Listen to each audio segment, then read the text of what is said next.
That's right. All right.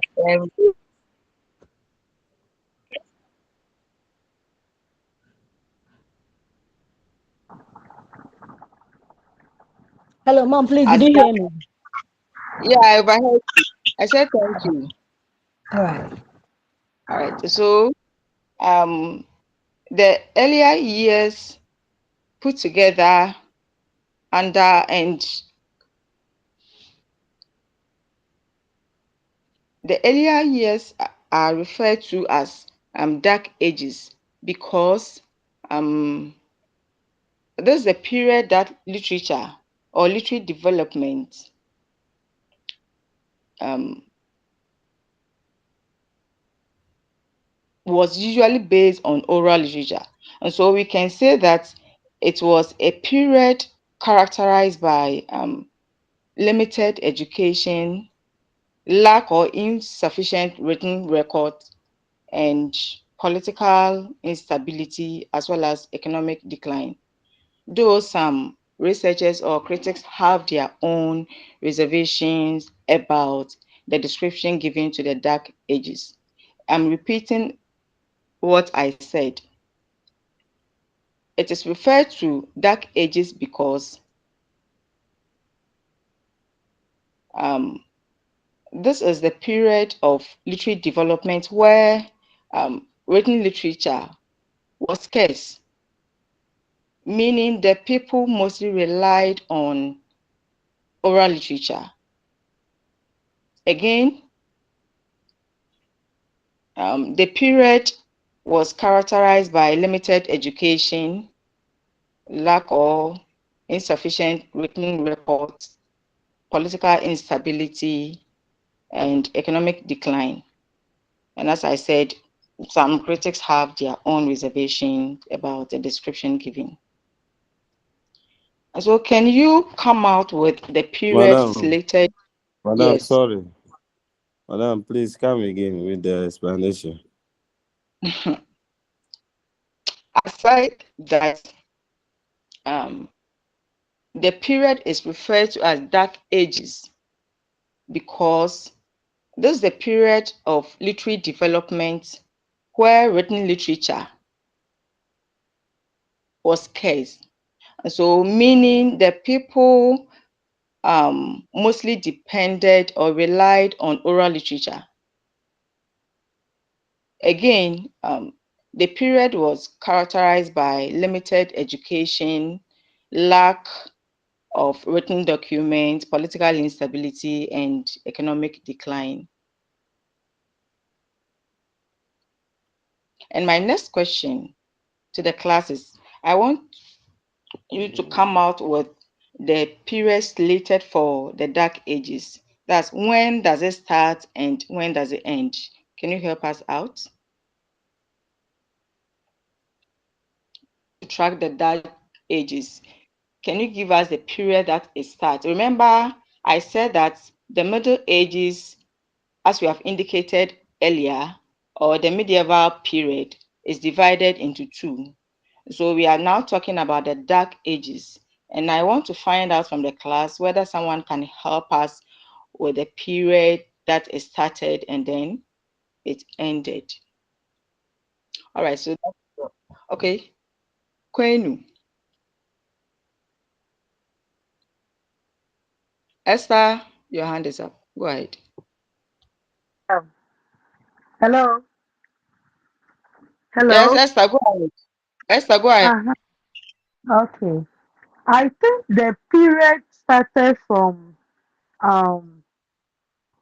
let's take it 1680 AD to 1480 there. All right, thank you. That covers the entire period. That's the Middle Ages. We are Mm, dividing the period into two. We have the Dark mm, Ages and then the later Middle Ages. And so we are mm. now concentrating on the Dark Ages. The duration that we have given to us covers both all the entire period. But remember, we Uh, are dividing the period into two. All right, so go and then um, search for the answer. And then you put, okay, Queen, yours, Esther, your hand is up again. All right. And we also have the second section called the letter years, which some critics refer to that as the later Middle Ages. And we can say that this is the period of revival. It's a period of revival in English culture and art or literature. Or better still, we can say that it's a period that English culture and art attained its higher quality refinement. And so it must be emphasized here that English literature began from this period and it has grown up to this age. This is because it was the period that most of the known earliest literary works were produced. Can you give us an example, just one work?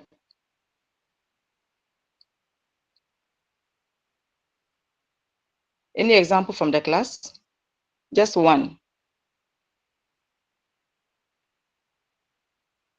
James, it appears you want to tell us something. Please go ahead, James.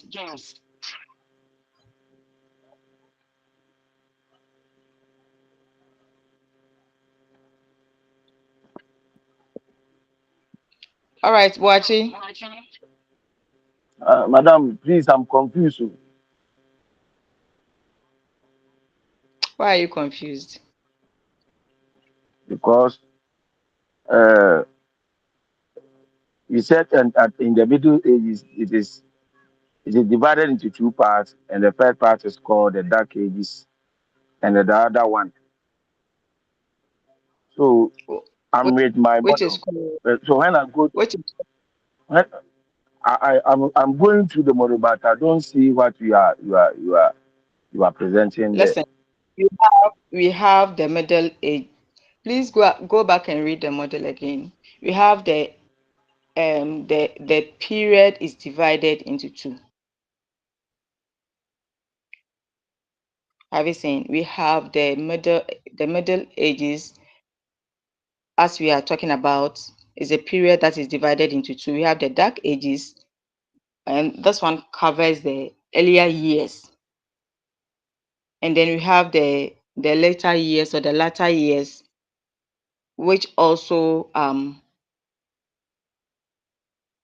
is another period that we are looking at. So we are trying to divide the period into two: the earlier years and then the latter years. So please go back and then read your notes again.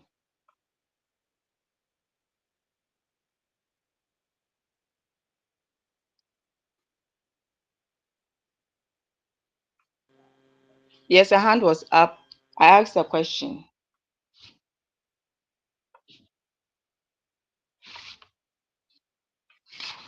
Yes. Uh-huh. Please go ahead. Um, some of their works were poems. Yes. So can you give us an example? Of the poem, Yes. okay. Yeah, we can give an example to be Kedmon's hymn, the normal hymn that we know of. So that is a typical example that you can give. And this was written by Kedmon, who was an Anglo-Saxon poet. And this type could be traced to the 17th century. So we are still tracking the growth and development of English literature. So let's talk about what happened between 1360 and then 1400. What happened around that era in terms of the growth and development of English literature? Any help from the class? Nana Aisha, what happened around that time? Around how the period from 1360 to 1400 is generally regarded as the highest point in literature, and that is the achievement of the Middle Ages. All right, thank you. So can you mention some of the literary works produced at that time and the writers or the poets behind those works? We have is it Pies Plowman? Hello. Yeah, we are here. We are listening to you. Nana, go ahead. We have Pies Plowman. We also have Sir Gawain and the Green Knight were produced during this period. All And right. the period, the, Nana, go ahead, please. the period also saw the emergence of Geoffrey Chaucer as the most prominent writer of the period. Thank you so much, Nana. You've done well. So Nana has mentioned some of the literary works produced at that time. But Nana, can you add the names of the writers? Can you indicate those who wrote those texts?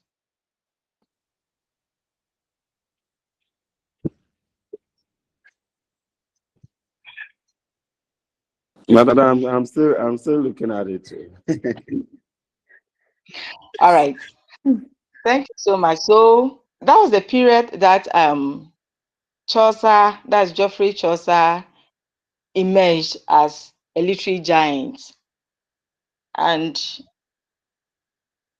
the rest of our discussion will be based on him up to a point that will shift a bit. My question is, who is Chaucer? What do you have to say about him?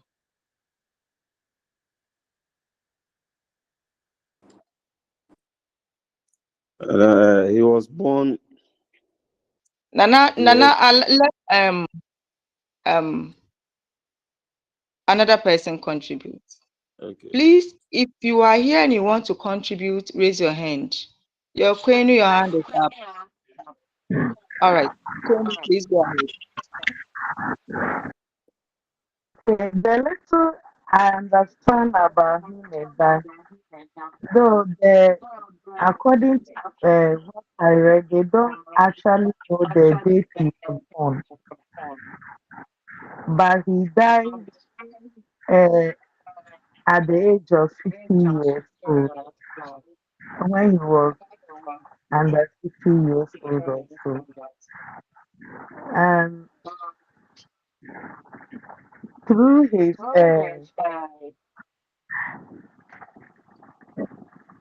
madam, please very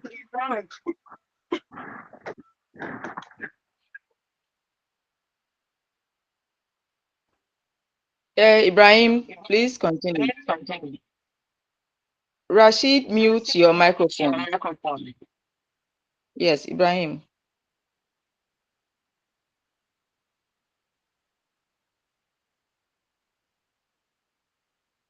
Ibrahim, your hand was up. Please go ahead.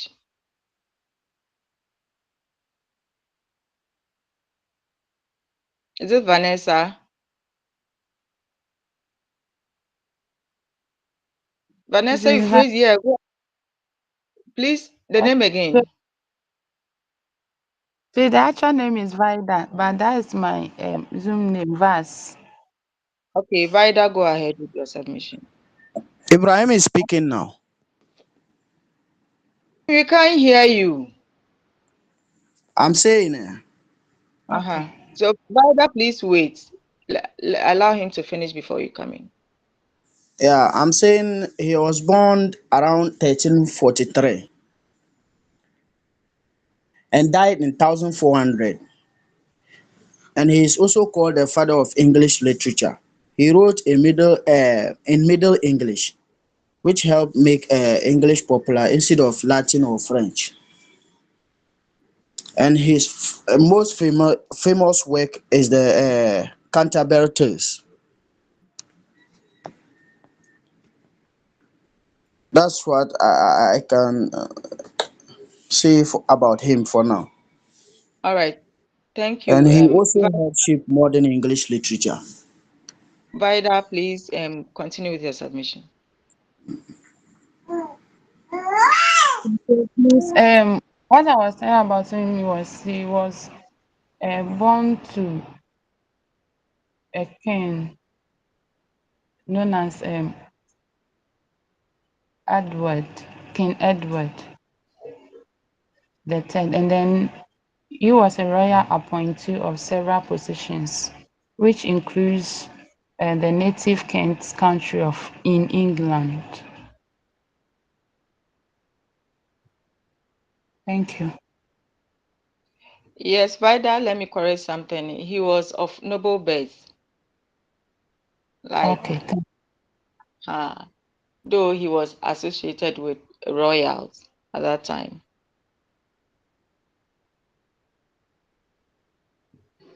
Yes. So a commoner like you and I, so he was a common person. Let me put it this way. He was of common birth, and at that time he could associate with royals. So Chaucer wasn't um, from a royal family, as you indicated. He was an ordinary person, but then he associated with royals at that time. Okay.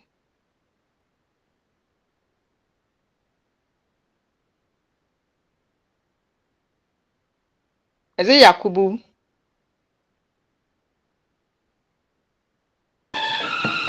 Yes, madam.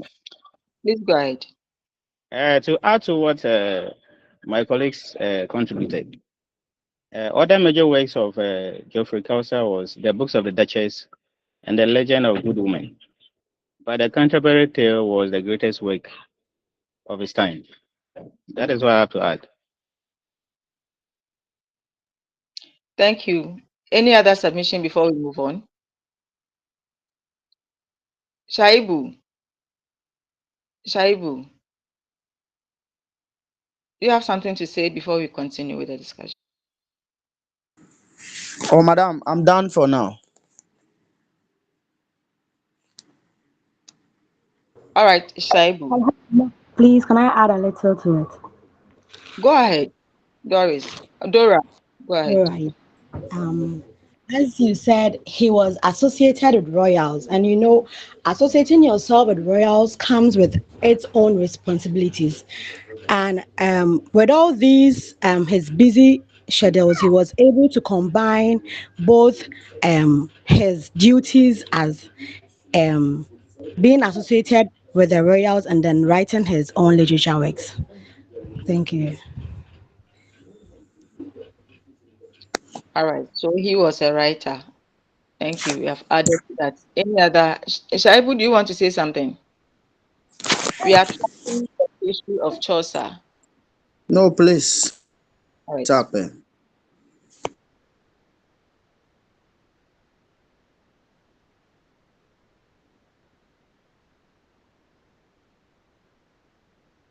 Yeah, Dora, your hand is up again. Mom, please, that was a mistake. I'm sorry. Okay.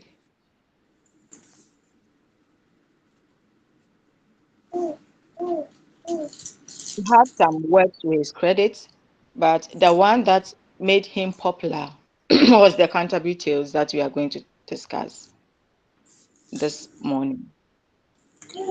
So let's look at the framework of the tales.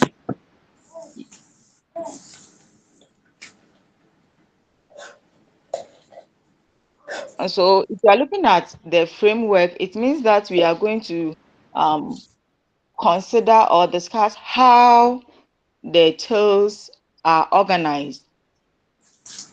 At least we know that it contains the text contains 24 stories. So, apart from that, what else can we say about the organization of it?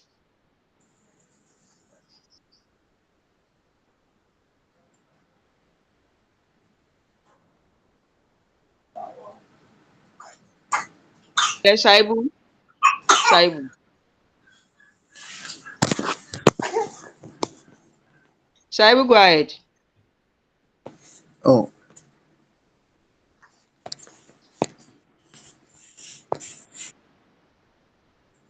Shaibu, go ahead. Alhassan, you come in later.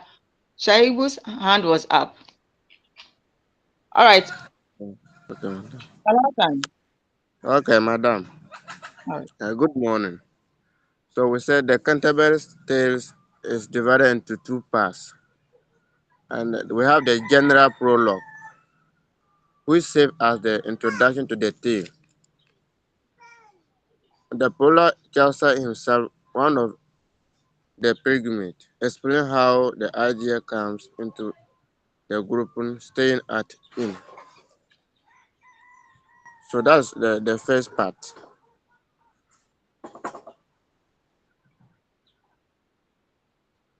All right, Alhassan. Your hand is still up. Okay, so I should so that he met he talk about how he met people, about 29 of them at inn. The inn there is like where like hotel. The recent year that we call hotel. And that is where the prologues started. All right, I think thank you that's so much. what I can say for now. All right, thank you. To add to what you said, as I said earlier, it is made up of 24 short stories or stories written in verses and then and in the form of prose. And it's basically meant to entertain um, the people. Some of them are incomplete. And so we will soon find out why some are incomplete. And as Al Hassan rightly said, the text is divided into two. We have the general prologue, and that one serves as the introductory part of the tales. Um, it it talks about or tells a story about how an idea came to a group of pilgrims who were lodging at a place or called, yes, anybody can help us with the name of the place. What's the name of the place? The tale is telling us, or the prologue is introducing us to how an idea dropped. Yes, please go ahead. Okay, the play name was called Canterbury.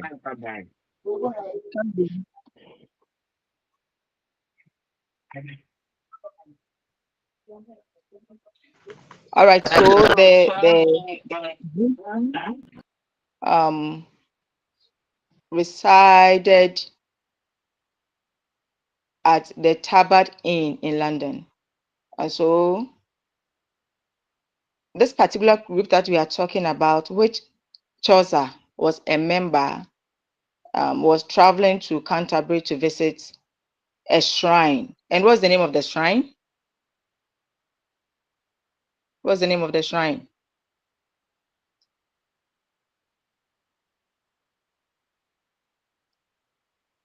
What's the name of the shrine? Yes, Kwame. It is Thomas A. Beckett. I don't know if I'm right. So can you say something? The question is goes to the entire class. Can you say something about Thomas? Who is this figure? Yes, they are embarking on a journey to Canterbury to visit a shrine. And who is this figure in question?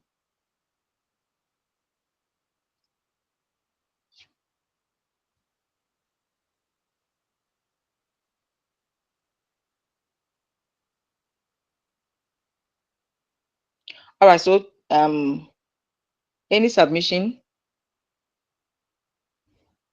Okay, so let's continue. Whilst they were at the inn, we are still tracking the contents of the prologue. So whilst they were at the inn, Henry Bailey, who was the host of the inn, proposed a storytelling competition to entertain the occupants of the area of the place, that's the pilgrims. And so this came with a prize that whoever won would be given a good dinner, which would be paid by the rest of the members and the company. And basically, the idea was that each person was supposed to tell 4 stories, two whilst they are embarking on the journey, that's on their way to Canterbury, and then two whilst they are coming back. But then you realize that the plan wasn't successful. Why?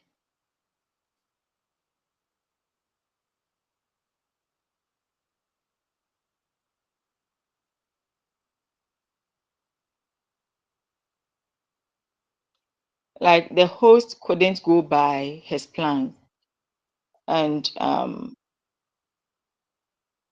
at the end, he just demanded that each traveler should tell just a story.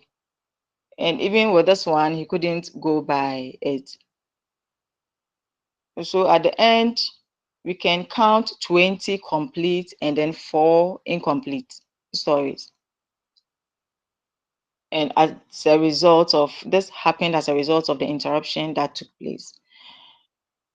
So basically, the prologue gives us a piece of information about how an idea dropped or how they got an idea concerning a storytelling issue and what happened to the plan.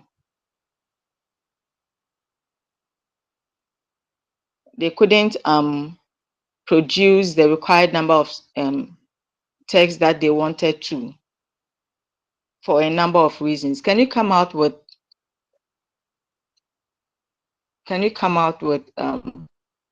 the reason why they couldn't produce the required number of text that they were expecting?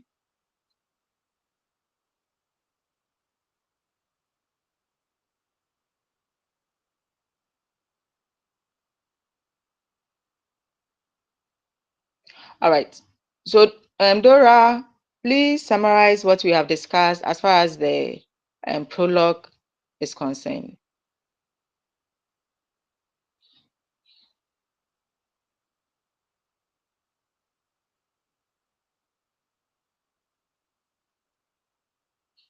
Dora, Hello, ma. yes, give us a summary. We are trying to track the content of the general prologue, and so can you tell us what um, you have learned about it or the summary of it?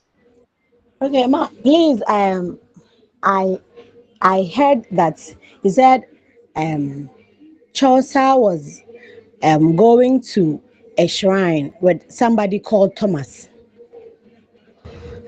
and then they told them to Um, give. um, Dora, let me come in first before you continue. Okay. Chaucer is not going with Thomas. Thomas is the name of the shrine that they are going to visit. Okay. Thank you, madam. And so they were told that they should give four stories, two on their way to the shrine, and then the other two when they are returning. And then if they're able to do that, they will serve them with a good dinner. And so he said they couldn't able to come up with the plan, and so it was limited to one story, and then with that too, they weren't able to attain what they wanted. Please, that was what I. All right, thank you so much, Dora. But please, you have to go back and read the notes again. Okay, so we are done with the first part, and the second part contains the tales told by the pilgrims as agreed upon, meaning all the figures told the four stories that initially they were supposed to um, present. And you realize that um,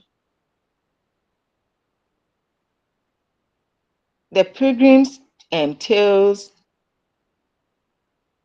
reflect, or the Canterbury tale reflects the teller's personality, their class, and the value or the values that they believed in. And so, having looked at the two parts, yes, before we continue with the purpose of the tales, I want Boache to tell us the two divisions that we have discussed. Boache, we are saying that the Canterbury tales are divided into two. Please give us the names. Please, the first one is the general prologue, and the second part is it contains the tales that are told by the pilgrims as agreed.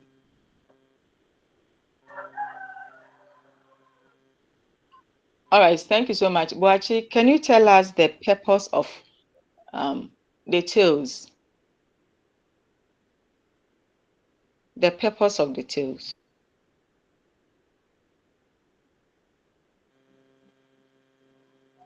The purpose of the tale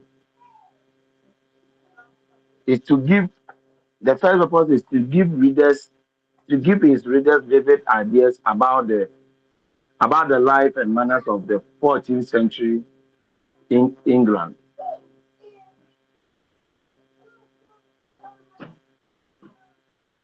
Yeah, Rashid, your hand was up.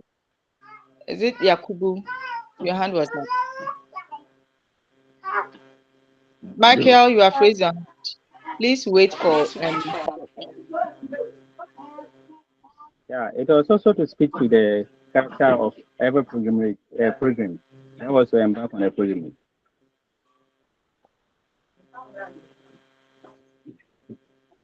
all right, another hand was up.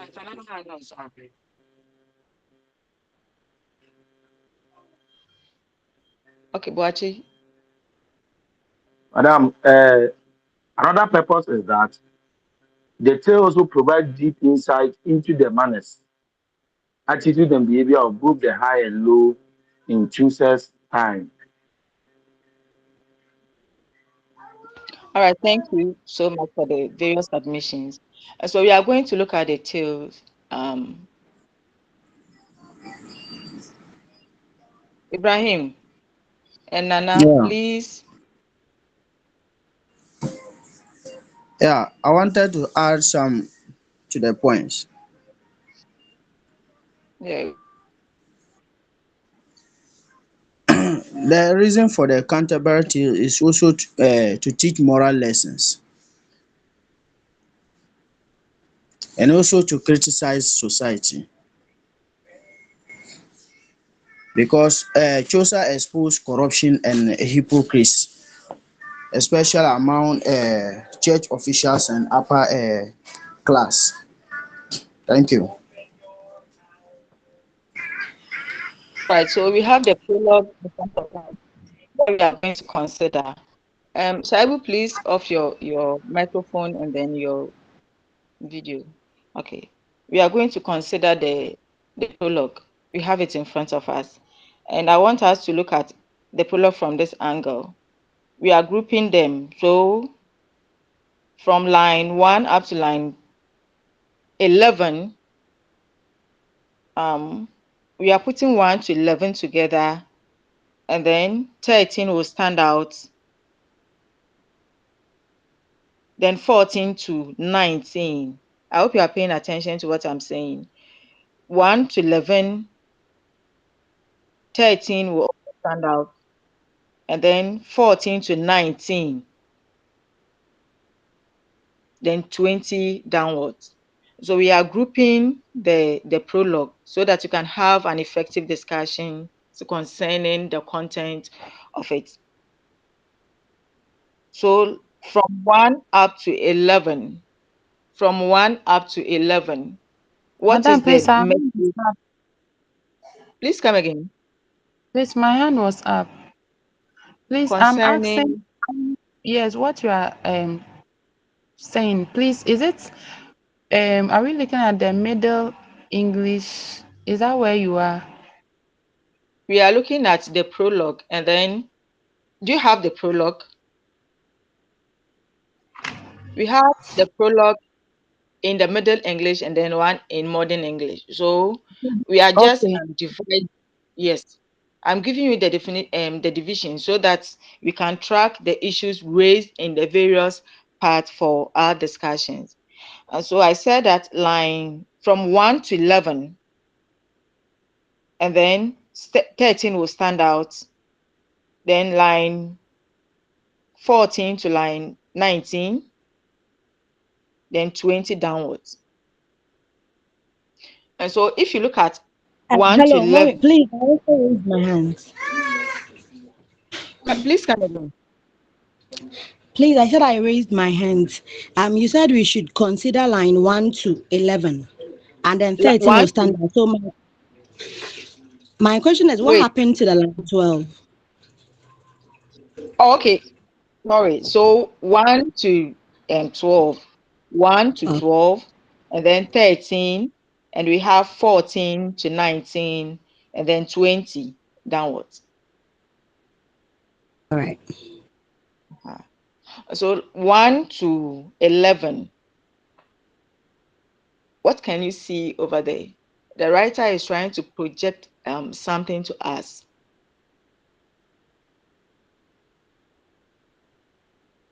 Yes, a hand is up. Here, we can say that the writer is using that portion to describe that time of the year that the pilgrims embarked or went to Canterbury. So we are going to discuss that time of the year in the prologue and what the writer says about, or what Chaucer says about that particular time of the year. And 13 also talks about the attitude of the people towards Canterbury.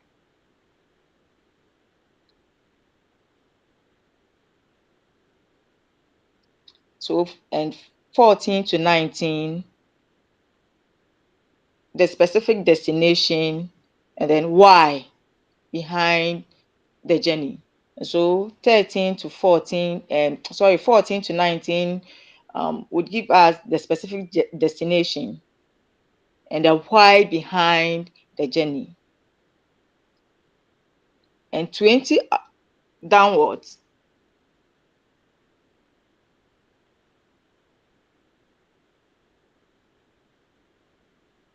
20 downwards is the part that Chaucer introduced himself to the audience. So we are going to 1 to 12. What do you see from that extract?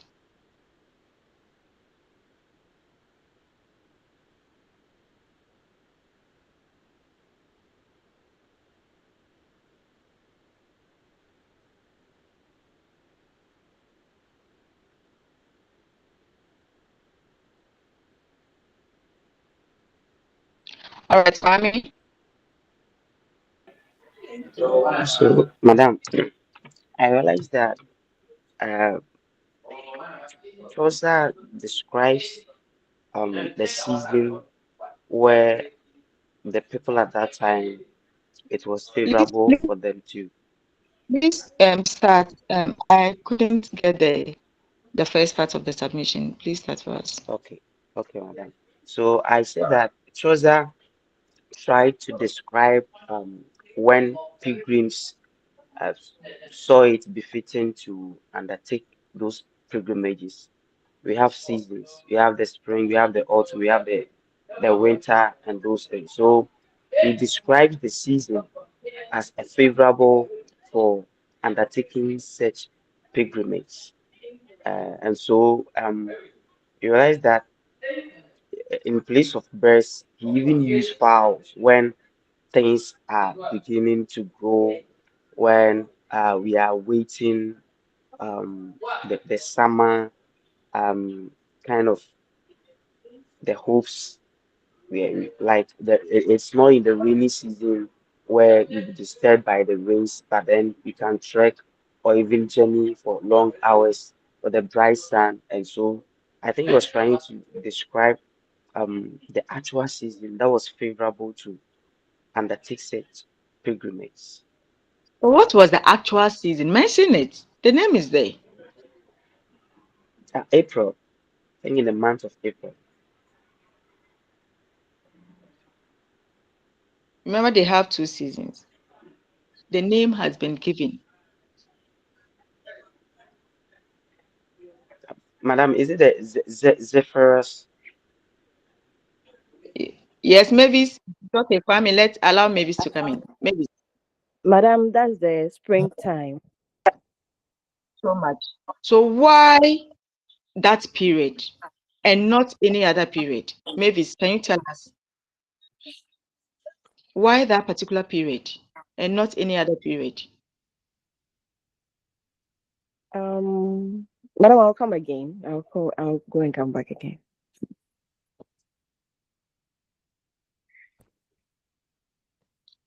Yes, any submission? Why that particular period? Why spring?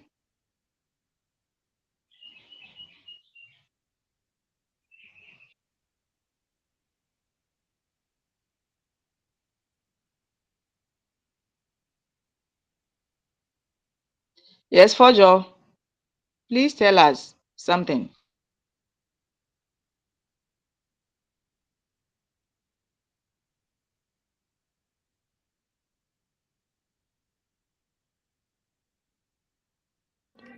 All right. Yeah, madam, Okay. Okay. madam, please, I wanted to answer the first question, but somebody answered. That is why my hand was raised. But I'll come Okay. back. And I know you come back. We are looking at the period, that period, the time that they embarked on that journey. And Mavis has given us the period. And my question is, why spring and not any other period? And the spring, as used in the text, remember, is a symbol.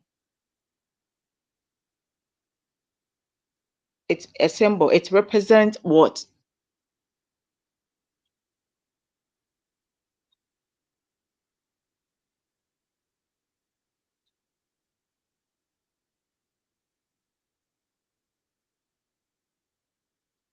Um, any other submission? So the writer is using the first part of the text to talk about the time of the year that they embarked on that journey. And he has given us a vivid description of spring. And so, as I said, spring, as we see in the text, is a symbol. Um, it represents a time of renewal, freshness, and new growth. And that was the happy period for them. So a happy period that came after winter. And so the people felt it was the best period for them to embark on that journey, because everything was new at that time. And so they would feel comfortable when embarking on such a spiritual journey.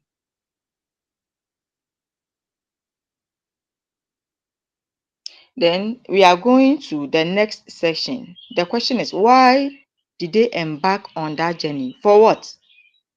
So to travel from one place to another, to visit a shrine, to go to Canterbury, to do what?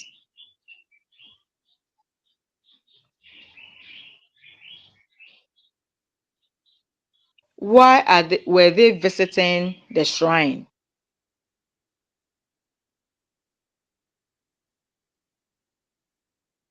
So here, any submission, we can say that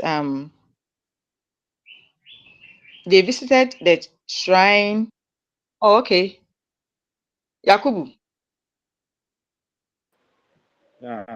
They embarked on the journey to visit the shrine of St. Thomas Becket to give thanks for healing and also to ask for spiritual blessings. I think the journey was just for spiritual, to seek for spiritual blessings and also thank the spirits for healing. Thank you. All right, thank you so much. Any other submission apart from this?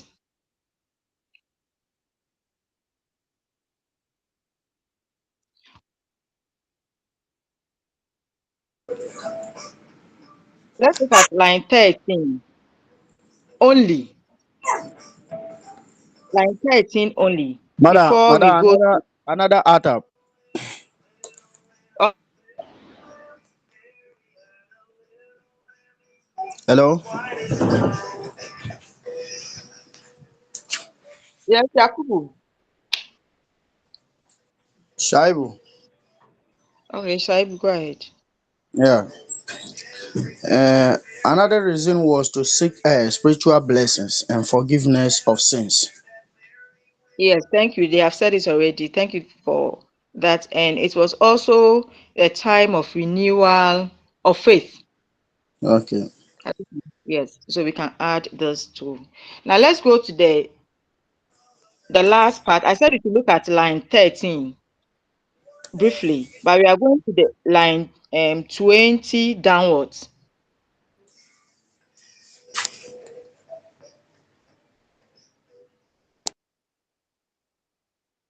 Any observation 20 downwards? That is the section that Chaucer um, introduces himself to us as one of the pilgrims staying at the inn. Um, and you realize that we have a number of occupants given to us, 29. And if you add Chaucer to that, it means that we have 30. And all the occupants had one thing in common: to visit Canterbury for one or two reasons. Yes, we are continuing with our discussion, but I want you to tell us something about Canterbury.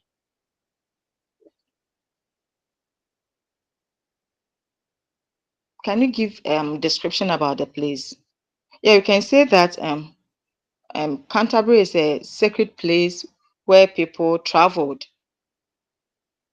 to seek the face of the shrine, as it has been indicated earlier, for healing and for renewal of faith. So you see that Canterbury wasn't an ordinary place, specifically the shrine that we are talking about. And I'll be glad if one of you could give us a brief history about Thomas Becket. Any history? Who is this figure?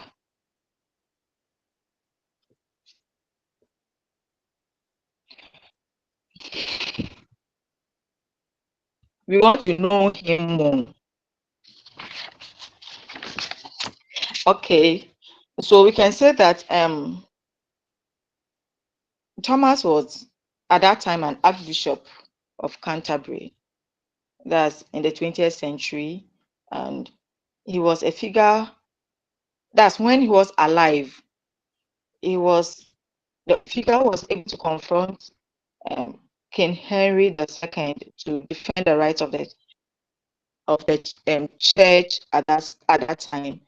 But this figure was killed by the king's knight, and so Awesome. later he was canonized as a saint. So Thomas became a saint, and his shrine in Canterbury became a popular place that people visited, pilgrims visited for blessings, healing, among other reasons. Yes, a hand was up.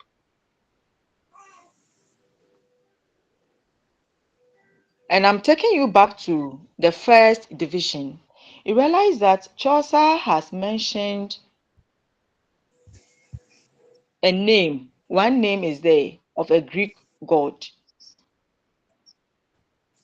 called, have you seen the name? Zephyrus. Who is that figure? Who is Zephyrus? Yes, Yakubu. Shaibu, sorry. Who is Zephyrus?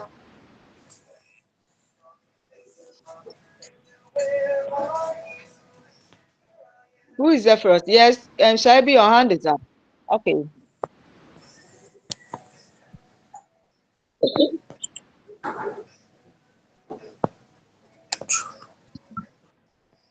Yes, Zephyrus is, yeah, Quenu.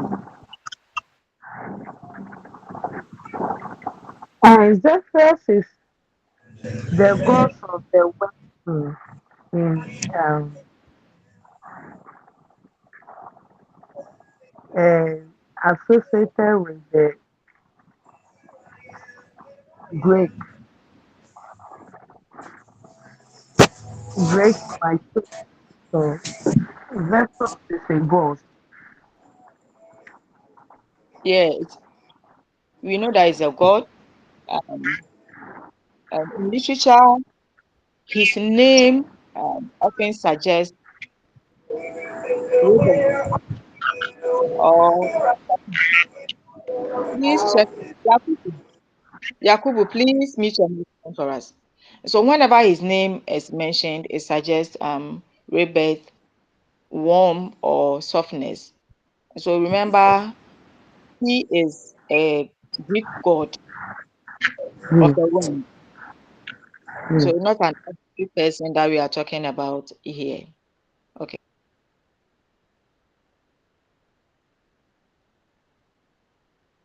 So let me go to Fojo. Please summarize what we have discussed before we move on. Fojo, or any other person who is ready can give the summary before we move on.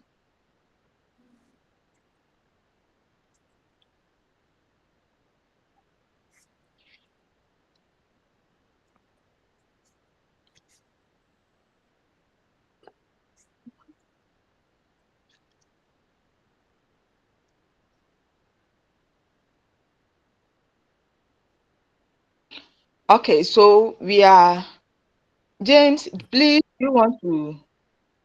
James, your hand is up. You want to give us the summary? Please go ahead before we go to session 2 and then do the character sketch. Okay. Okay, madam. So far, what you discussed was from the line 1 to line 12, and you said that it described the period where the pilgrims went to Canterbury, and then typically in the month of April, which was the spring, which symbolizes um, what I wrote here is, excuse me, you said that, yeah, which symbolizes renewal. The spring is for renewal period. So they visited the Thomas shrine mainly to renew their spirits and to give thanks for their prayers answered. I think this is what I've written so far. Thank you. Thank you so much. But they had two main reasons. One, to renew the faith, and then Okay. two, ask for healing or blessing. Okay. Okay. All right. Okay. Thank you very much. Right. So please hide your face from us. We are now going to engage in character analysis. Yes, we are going to make character sketch. Chaucer has given us a number of characters, about 6 of them to begin with. So we are going to paint a vivid picture. Please, James, mute your microphone. We are going to paint a vivid picture about each of them. And I know you know what it entails when we are engaging in character analysis or character sketch. And so the first one that we are looking at is the knight. And the first question is, who is a knight? If you know the meaning of this word, I think that one should give you 1 point. And remember, in literature, there's one thing that I want to say. Literature deals with textual evidence. So we are going to identify the characters, talk about them, and then, if possible, go to the text and then fish out information. So we are going to support our discussions with evidence from the text. And so the first one, James, we have seen your face and we are happy. Please hide it from us. Yes, the first character that we are looking at is the knight. And the question is, who is a knight? If you know the meaning, at least that should even give you a who is yes, Yakubu. Yeah, a knight is synonymous to a soldier in England. So in England, they refer to their soldiers as knights. All right, thank you so much. So can you give us one picture of this figure? Who is he? Yeah, the knight as a character in the Canterbury theory is characterized as someone being brave, honorable, modest, and also experienced, because he fought in many battles for Christianity. And in the tale, Take your time, please. Take your time.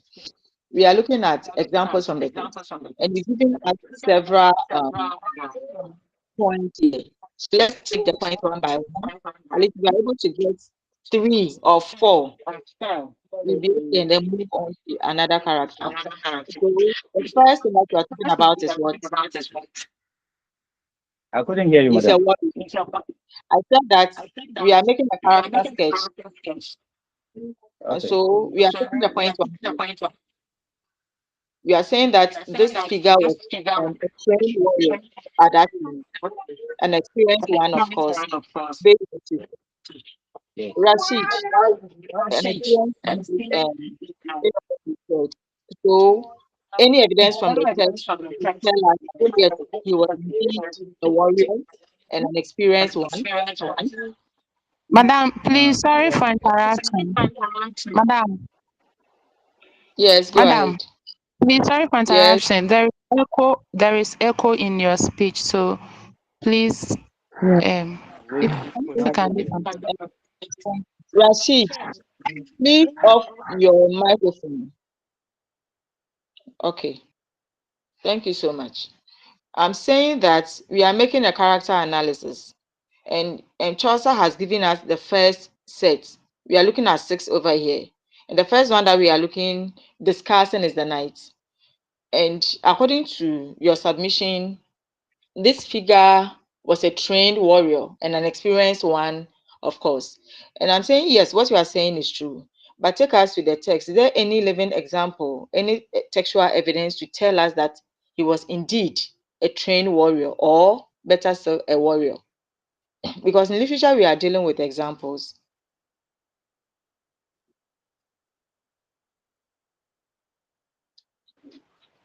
But I'll come back. Okay, so this is what we are going to do. So that you're looking at the time, we don't have enough time at our disposal. So we are going to discuss the various points under them, the features that we have identified. When you go back, go through your text and then fish out evidence to support whatever points that we are discussing. So one, we have taken your points, Rashid or Yakubu, that this figure was a trained warrior, an experienced one, of course. Any other quality? Any other quality? Yes. As I said, we are indicating because of our time, we are listening to points now. So when you go back, go and look for evidence from the text. Kwame, your hand is up. Yeah. Madam, he was also known to be truthful, generous, courteous, and then many battles have been won in his name. All right. So you have mentioned a lot. So I hope you have examples to support whatever you are saying. Why was Madam, he from the captured? text. Yes. So from the text, Madam, can I read from the text? Oh, go ahead. It's for you. Go ahead. Okay. At least one So example. said there was a knight, a most distinguished man, who from the day on which he first began to ride abroad had followed chivalry, truth, honor, generousness, and courtesy. He had done nobly in the sovereign's war and ridden in battle, no man more, as well in Christian as in hidden places. So, Madam, based on that, I took All right. Thank you so much. So he example was from it. captured.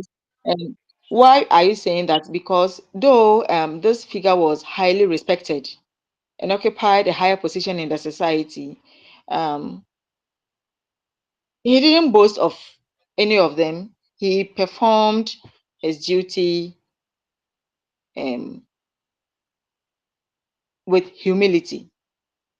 And we can cite, we have several examples from the text to support it. And this one is even shown in the way he dressed at that time.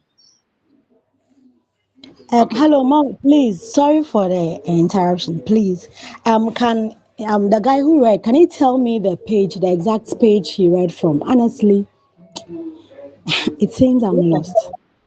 Dora, Yes, um, ma. that page.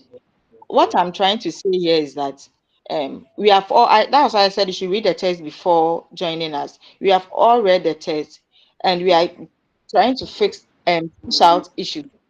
So please, when you go, we don't have enough time. You see, we are closing at 9, and we have about 5 minutes to talk about our time.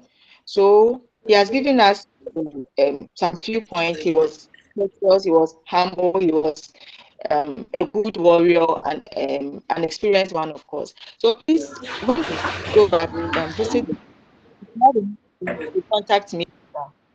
Okay, we'll talk about that later. Yes, a hand is All up. right, ma'am. Thank you. Any other feature? This man was also a Christian. He was a Christian, and it is seen in the text. Okay.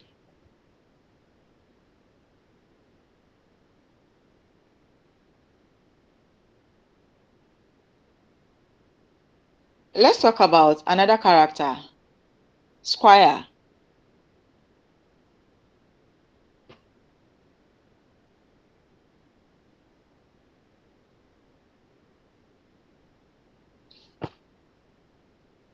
And this guy was, yes, Yakubu. Please let me say this. Can you go back to the text? Okay, Yakubu, go ahead. Squire. He was the son of the knight, and he Okay, was about 20 years old. I hear So he you. was also described as someone very energetic, romantic, and also talented when it comes to music, poetry, and dancing. He aspires to be like his dad, like that is to be a knight. He was polite and devoted to his father. That is a simple description of his character.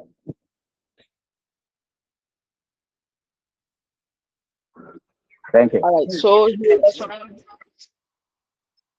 please, when you are done with your submission, you off your microphone for us to continue. Thank you so much. He was also a soldier, um, who fought at that time, though he was inexperienced, he could also fight during wars. And this particular picture defines him as a warrior, just as the father. Okay, so Rashid has given us enough points under him. Let's go to Yeoman. About 2 or 3 points about him. Who is Yeoman?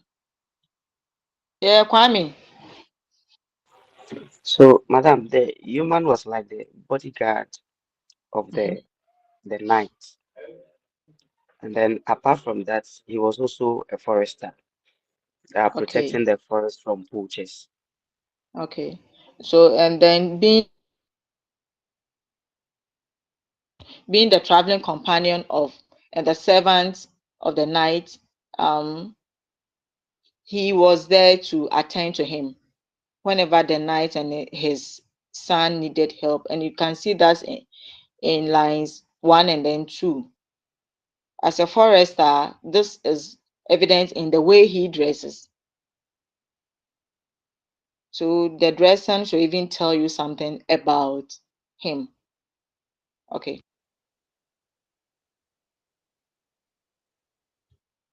And it is depicted in the text that this man always wears a medal. That's line 16. He wears a medal of Saint Christopher. Why? And in the first place, who is Saint Christopher? And why does he wear the medal? What is the essence behind that?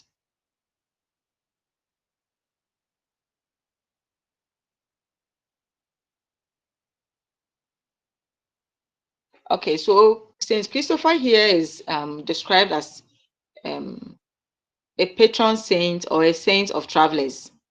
And so wearing the medal means that this figure is seeking protection from this particular saint. And this reflects the belief of the people at that time in saints, in the saint intercession for safety and well-being. So he didn't just wear the medal for um, um, because of fashion, but then he did that to seek or for protection. He needed protection from Saint Christopher. So you see that these days we have a lot of things that people wear. We have rings and others for 1 or 2 reasons. So this man always wore the medal for a particular reason, as I said, for protection from Saint Christopher. Okay.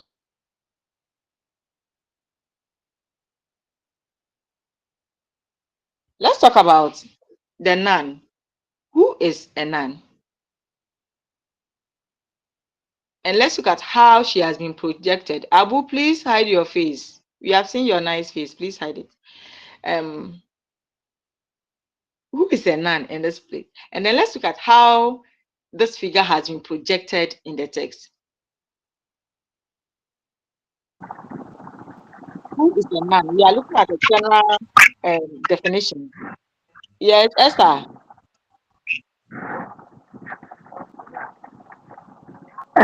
According to this thing, uh, the passage, she was a key Yeah, satirical. Esther, I know before Yeah, you go to the text, we want to know the general meaning of that phrase, a nun, before we connect and it. Because if you understand it, you can easily understand what Chaucer is telling us concerning this figure. Yes, Mavis, your hand is up. Yes, madam. Please, I can say she's a Roman sister, someone who has devoted her life to serve, like those who are mostly found with the Roman fathers. We call them Roman sisters. Yeah, they don't get married, so that's a nun. All right, Kwame, go ahead. Thank you, Mavis. Kwame, add your Okay, submission. so just as my sister just said, a nun can be likened to today's Roman sister, a religious woman who has devoted herself for the kingdom, and so they don't marry. For them, they just stay true to religion. So where do they stay usually? Where do they stay? Nuns, okay, they are not supposed to be mingling with civilians. They have special places that they are supposed to stay. All right. So in the text, how is she projected? How is this figure projected?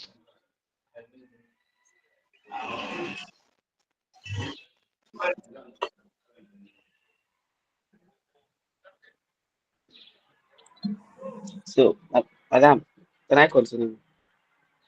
Go ahead. Sakina wants to come So, in, but okay, okay. She's someone who is seen to be most holy and then not involved in some activities, and then even her name, they don't, they are not allowed to kind of associate with we the civilians. They are considered to be very holy and live a religious life, devoid of sin. so what does she do in the text? What does she do? Yes, Sakina, please help us. Okay, Kwame. madam. She's described in the text that she's trying to be a social lady with fine manners than being a prayerful nun.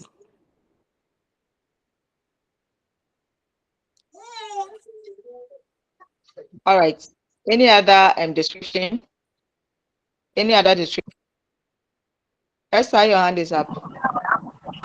Madam, my hand is up.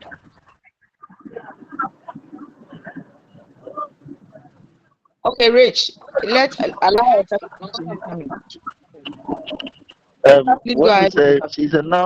she's a noun tourist, and this is because she didn't partake in anything non-steam. She was an opposite of a noun. Whatever made somebody a nun, she's an opposite of that. Giving herself So, names she's not supposed to, and then wearing things that none were not supposed to wear. In terms of socialization, he's used to socialize with people, which is an opposite of none.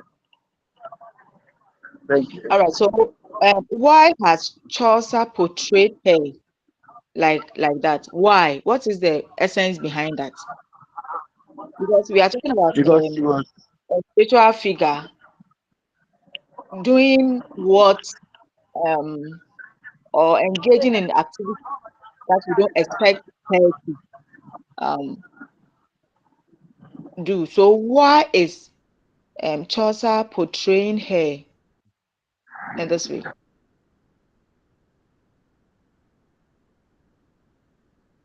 Yeah, Rich. Is it Richie? Please go.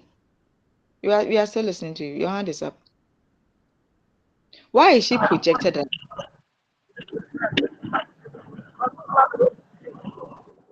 she was projected because she's part of the crew. Despite All right. mischievous Let acts, or she was still part of the crew. Thank you. So Chaucer has intentionally projected her to critique the society.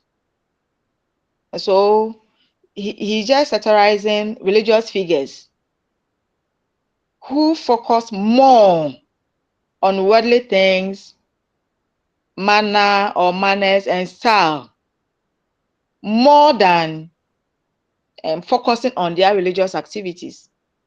And so you can see how this woman is projected, the nun is projected. She is rather the opposite of the expectation of the society. So ask yourself, why that?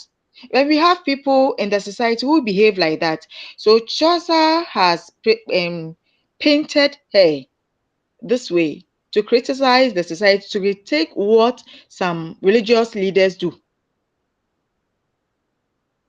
becoming worldly, following worldly things instead of becoming the religious leaders that we want them to be. And look at some of the things that Chaucer has said about her. She wears jewelry, she keeps animals, and a whole lot of things. And he gives her this picture or project her this to present her as a realistic character, not an idealized one, a perfect one in the society. No. So Chaucer is being realistic. This is what is happening in the society. We have people like that. So this nun is behaving like a realistic character, not a saint, as we may want them to behave.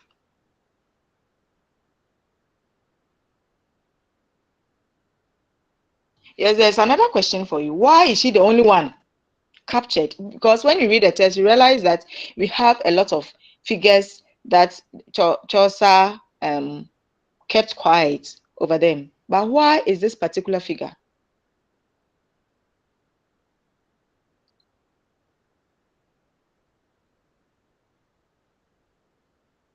Vida?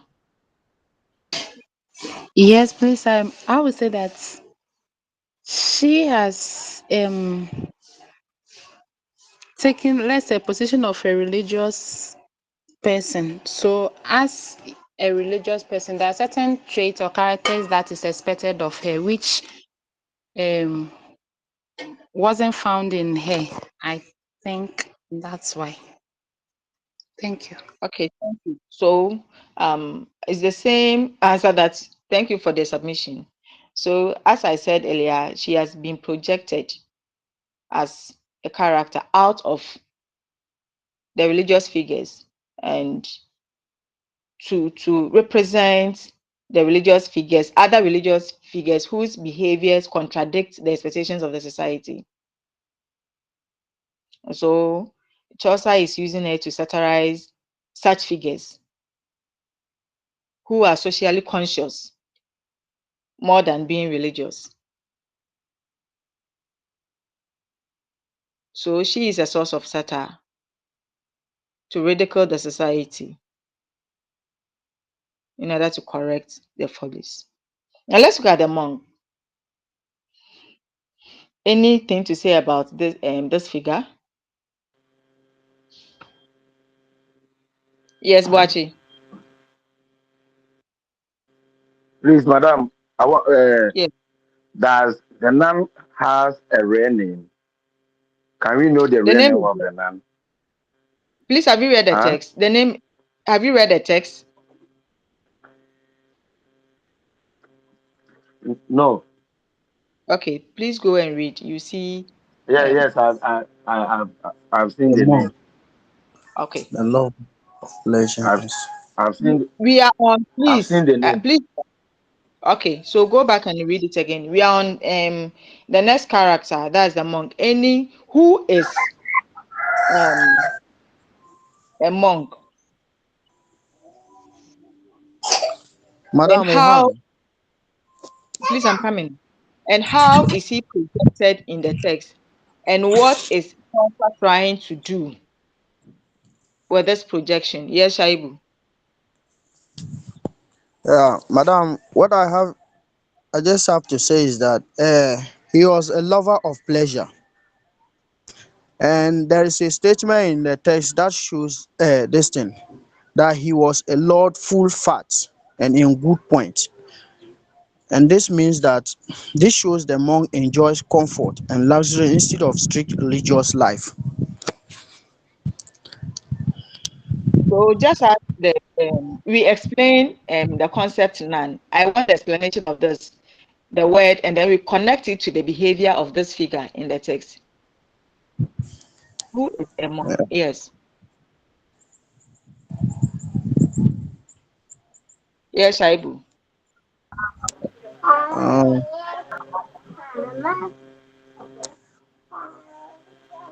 I'll get back, madam. Hand is up, Wache. Madam, Wache. please.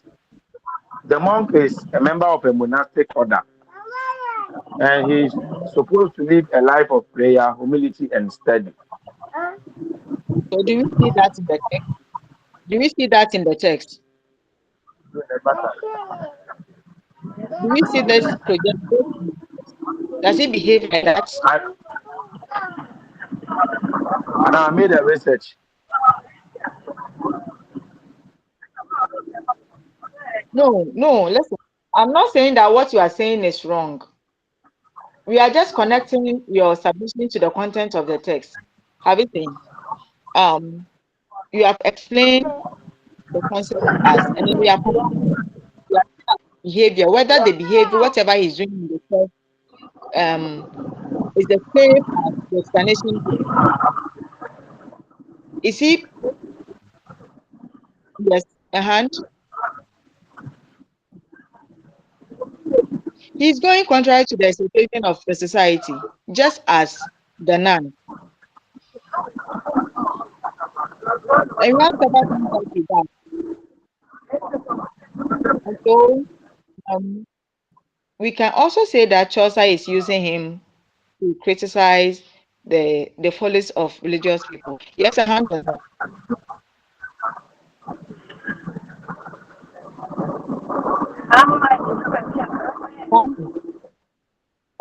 Right. Yeah. Okay.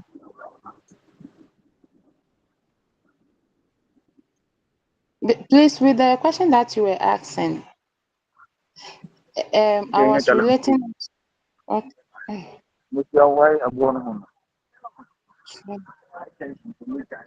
are not giving your submission, please off your microphone. If you are not giving any submission, off your microphone, please. All right. Is it Vida? Go ahead. Yes, please. So please, what you asked, I was backing it with a line. I think the first line, which says that um he had a wrong, good, cunning fashion pin. So even with that, it tells us that what he was supposed to be portraying is different. So just like the nun, as we discussed earlier. Thank you. Thank you. Let's go to the last character. Yes, Vida, take us with the last character.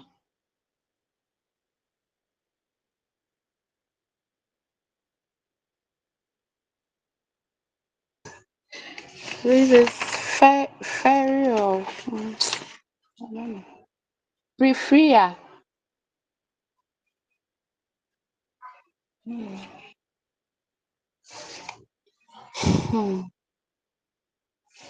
The Then Bible please, you I'll are come looking back. to, any project, anything Please, to say about this figure? please, Mohammed, please please, let's hear your voice. I'll Mohammed, who is this figure? Any character analysis?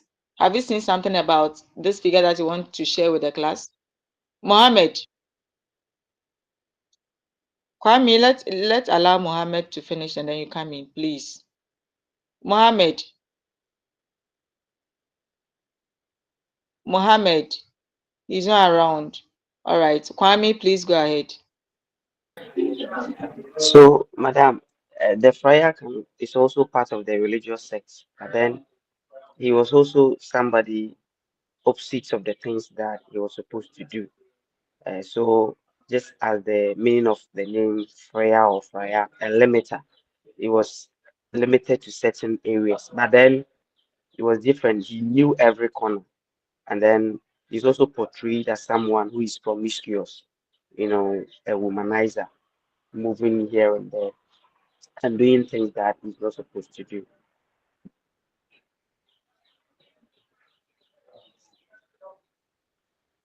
All right, thank you. Any other submission?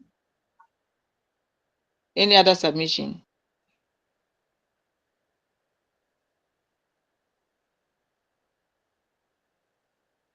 Look at how there's a statement about him that I want us to consider.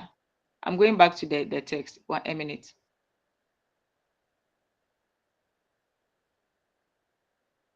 Yes, let's look at the first line.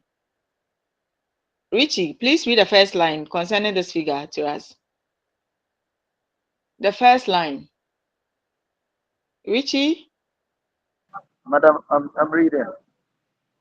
There was Please a read the first. friar, a wanton A one and Mary. wanton, uh-huh. One. A That's wanton Mary. and And what? then it's a wanton No, one and Mary. I'm reading the let friar.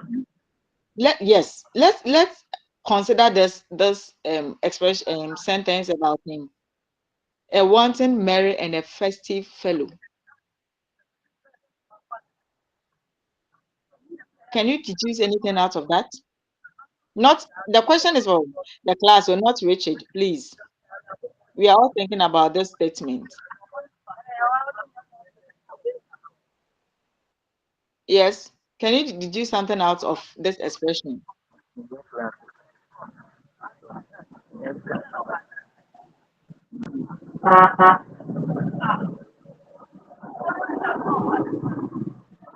Well, actually, I think your hand is up.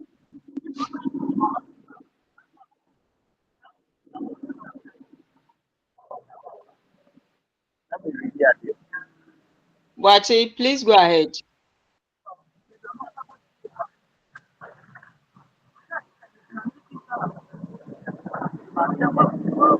So, Madam, my hand is not up. Oh. so you can see that. Come again.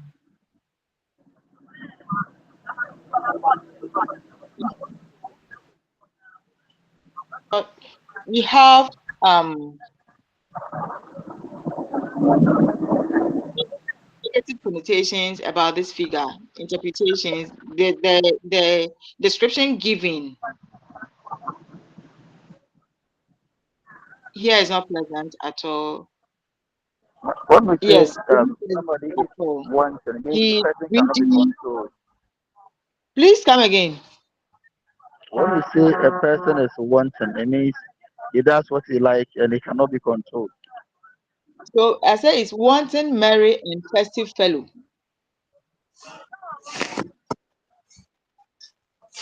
Madam, please, my hand is up. Yes, right, go ahead. So please, what I understand it to be is someone who is he's playful but serious at some points. Oh, so let me add to that and then we move on. We can say We that can say this that person, please take your please take microphone. your microphone.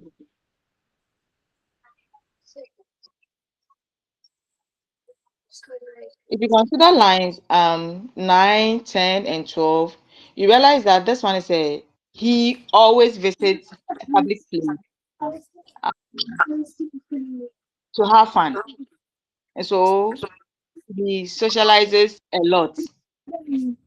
And another picture painted about him is that he's known by the innkeepers, like the hotel keepers, to tell you that um, this figure is everywhere. And so if he's projected as a womanizer, I don't think the writer is wrong. So the word in here could be equated to a hotel or a rest place. And so if this person is known by a number of um, owners or managers of such places, then it should tell you something. And so the projection that or the portrayal that he is a womanizer, it's a step in the right direction. He is also greedy and someone who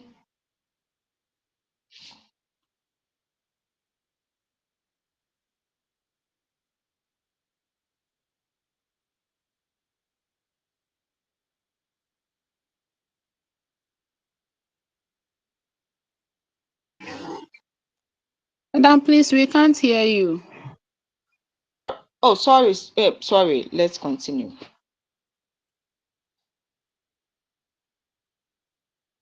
All So we have engaged in character analysis. Let's check the time. Okay, we can continue.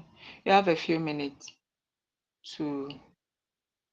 What I want to tell you is that, and please, when you go back, try as much as possible to develop the points that we have raised during the discussion, because when you're asked to give a character analysis, you can't just name the point. We are giving the point because of time.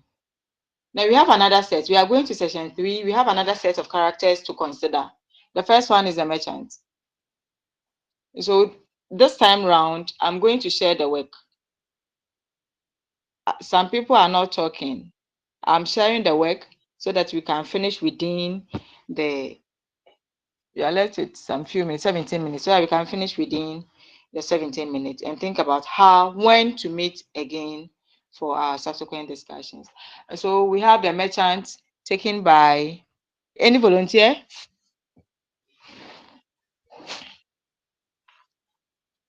So Sakina will take the merchant.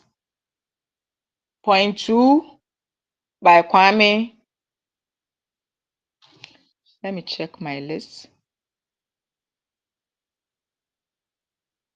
Maybe you are there.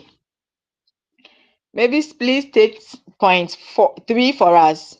Character 3, and then 4 is Al Hassan. 5, Barikisu. And then 6, I think Dora will take the 6th one for us. So I've shared the work. You pick a character and then tell us about 3 points about that figure. We need just 3. Don't go beyond 3. For the sake of our time, we are not going beyond 3. So mention 3 points about this figure, and then we move on.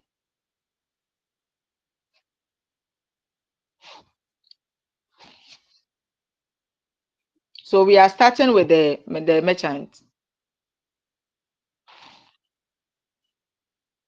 All right.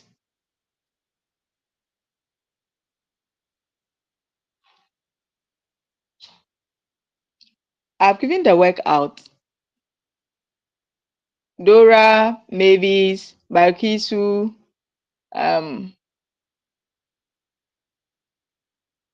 Kwame, and the rest. We are waiting for your answers.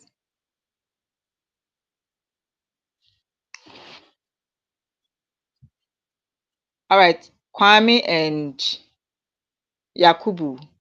So who is starting? Kwame, let's start with you. Okay, madam. So you give me about the Oxford cleric. Tell you. I'm here. We are here listening to you. So the Oxford cleric could be likened to a scholar. They were the scholars, and then unlike unlike the monk and then the friars who were so much involved in worldly affairs and matters, this um cleric was different. A learner who wanted to learn and then live a life devoid of worldly pleasure.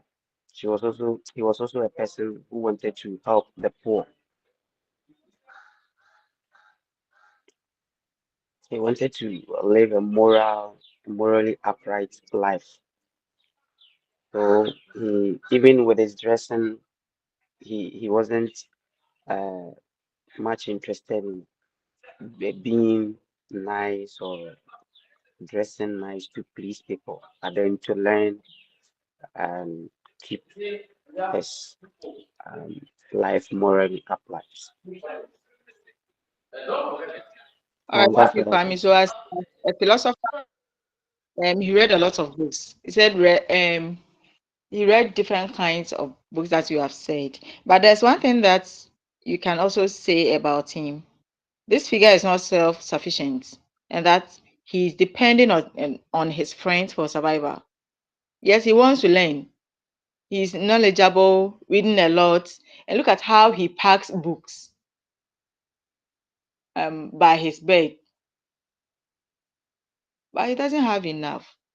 So he's self-sufficient and that he is relying on those around him for survival. Thank you, Kwame, for the submission. Yes, the rest. We are waiting. Okay, madam, you gave me point four. That Franklin. Should Four. I go on? Go ahead, please. Okay, so we say Franklin, he was seen to be a wealthy man in the prologue, and he believed to be living a luxurious life. He enjoyed life to its fullest. He also led an Epicurean life. And they said the meaning of Epicurean life is a philosophy who emphasizes seeking moderate desires and avoiding physical pain or mental distress. So his focus was just moderate desires and dodging or avoiding the physical pains or mental anything that will stress him mentally. He will avoid it. That is that is Franklin.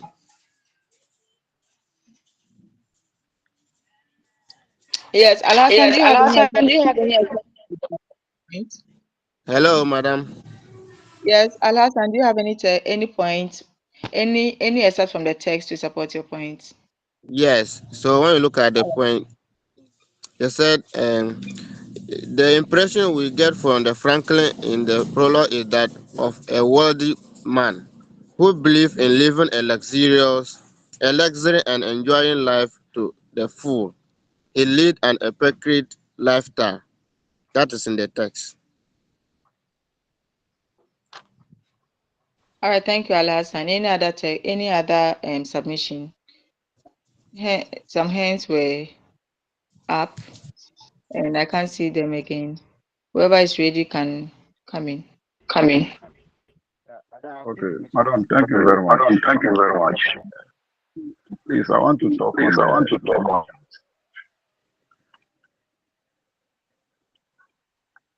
Mohammed, madam, which of can the I characters? proceed? The merchant. All right. So Kosa presented on the merchants in our text as they were outwardly respectable pilgrims, and then due to this, they were very stylish and elegant in how they dress and appear. So the merchants has been described in the text as people who were having some certain air of arrogance about him. That is to do with his appearance. He was also a very well-to-do person and then a rich person. So Kosa presented a text and described the merchant as someone who was a debtor due to his fashionable lifestyle. Because of that, he was desperately trying to always avoid bankruptcy by engaging in shady or in dishonest deals with people. That is to say, he could do whatever he can to lure people into his personal interest. So Kosa, instead of being describing them as a real or well-to-do person, of course, Kosa has a different perspective about them. Because of that, he described them or he deflated them of their title as the heir of self-importance. So in a way, we can So, say that they are hypocrites.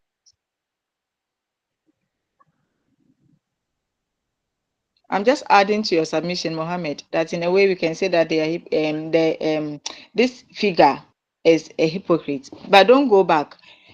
Mohammed okay, Chaucer, the name is Chaucer.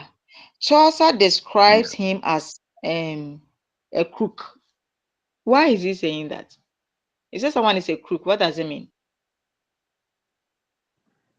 It means the person is not whom he or she perceived himself to be.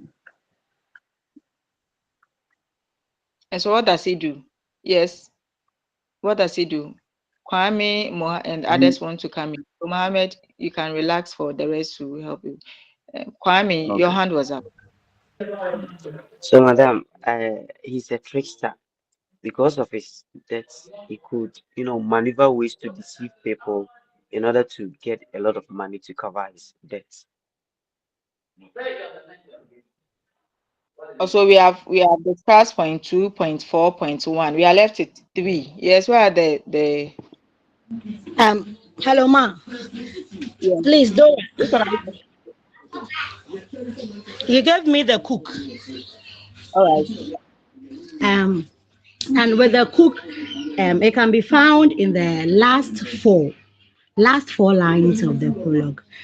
And then the cook, it is the shortest. It is the shortest of the individual portraits in the prologue. And this person was described as a hardworking, meaning he really knew his job. And so with this, Chaucer admired him for that. And this made Chaucer respected him. It made Chaucer to respect him very much. And this can be found in the first line of the last four sentences in the prologue. And he stated that um, the cook, they had a cook who stood with them alone. So please, this is what I can say. Anything Thank to you. say about how he cooked? Anything to say about how he cooked?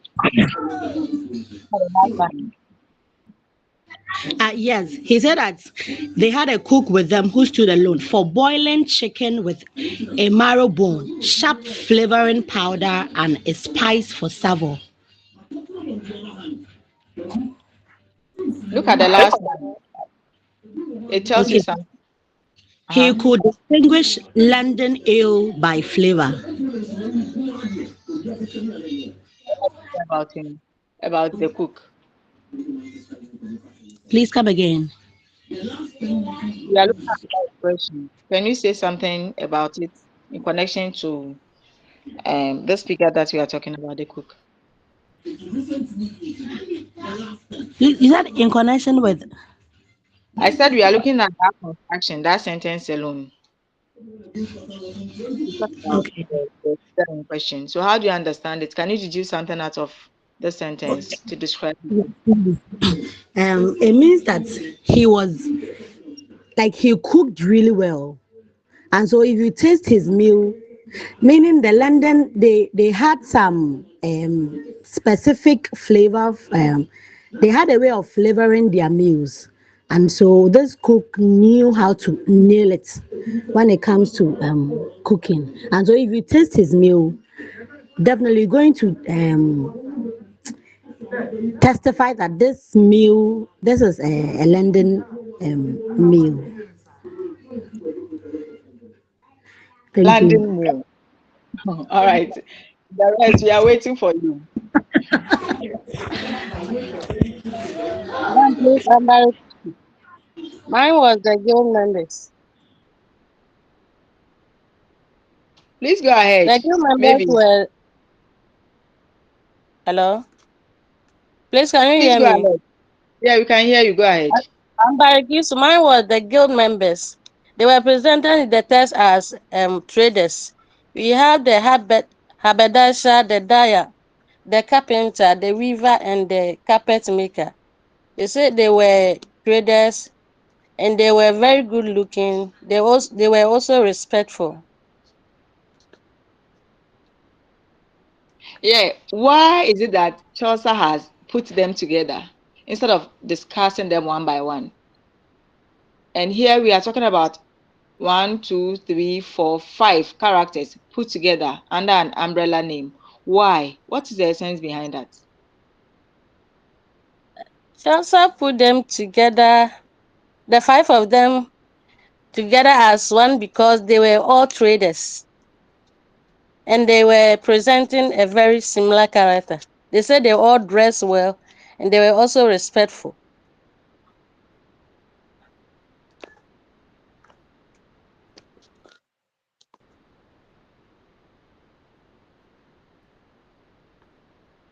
All right, thank you. So to add to what you said, you can say that he puts them together to suggest that um, their identity is tied towards their professional status and not the personal character that they exhibit.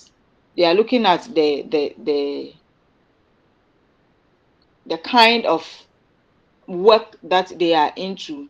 That is what we are interested in, but not the individual figures as we wish he could have done. Yes, a hand was up.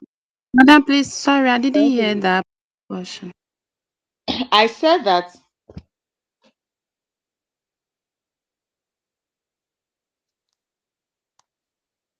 that Chaucer didn't describe them one by one, but he put them together as a group to suggest that their identity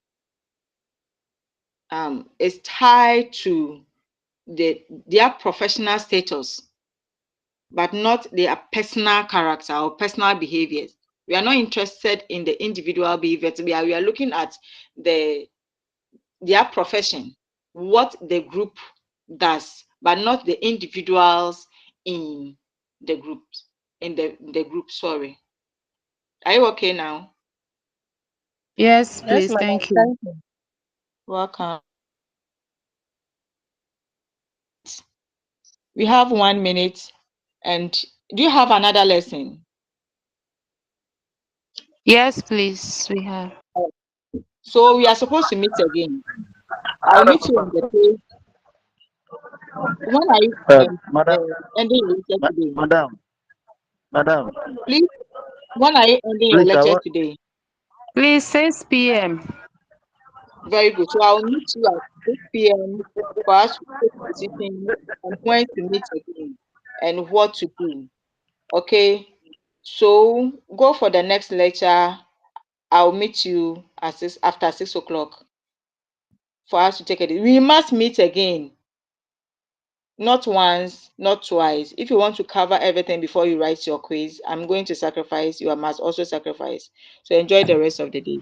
Bye bye. Thank you, madam. Thank you very Hello, much. please, if you go to Yes, you said what?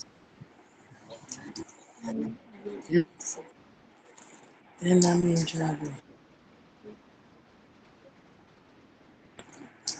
Come again. Richard,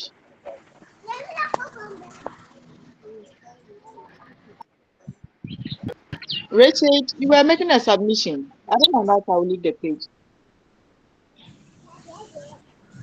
So go to the page, go to the WhatsApp page.